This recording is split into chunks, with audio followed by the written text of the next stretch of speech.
ఈ వరల్డ్ కప్‌కి సంబంధించి Indian team squad ఎలా ఉందో ఒకసారి చూద్దాం. ఇప్పటికే అందరికీ కంఠస్థం అయిపోయి ఉంటుంది. Of course you got our captain Harmanpreet Kaur 5th world cup ఆడుతుంటారు. But looks a very good squad Suman. బ్యాలెన్స్డ్‌గా ఉంది. మీడియం పేసర్స్ ఉన్నారు, స్పిన్నర్స్ ఉన్నారు. We've got power hitters also బ్యాటింగ్‌లో. అబ్సల్యూట్లీ. చూడండి, నాకు ఎక్స్‌పీరియన్స్ అండ్ యూత్ మంచి బ్యాలెన్స్డ్‌గా అనిపిస్తుంది. మీరు ఒక టోర్నమెంట్ గెలవాలంటే మంచి బౌలింగ్ యూనిట్ ఉండాలి. 4 స్పిన్నర్స్ ఉన్నారు. 2 left arm spinners, 2 off spinners. Plus ఈసారి ఓపెనింగ్ పేర్ చాలా మంచిగా చేస్తున్నారు. India has got the best opening pair in the history of women క్రికెట్లో. అదొకటి చాలా మంచిగా స్టార్ట్స్ వస్తున్నాయి. Then you backed with your captain Harman. 5th world cup ఆడుతుంది. Then Smriti is playing a 3rd world cup. So you got 2 experience player. And also అక్కడ దీప్తి శర్మ, తను కూడా 5th world cup ఆడుతుంది. సో మ్యాసివ్ ఎక్స్పీరియన్స్ ఉంది.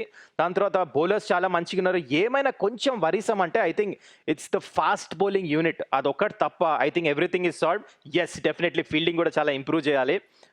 కొన్ని సిరీస్ నుంచి చూస్తున్నాం. Otherwise everything looks sorted, especially home కండిషన్స్లో ఆడుతున్నప్పుడు.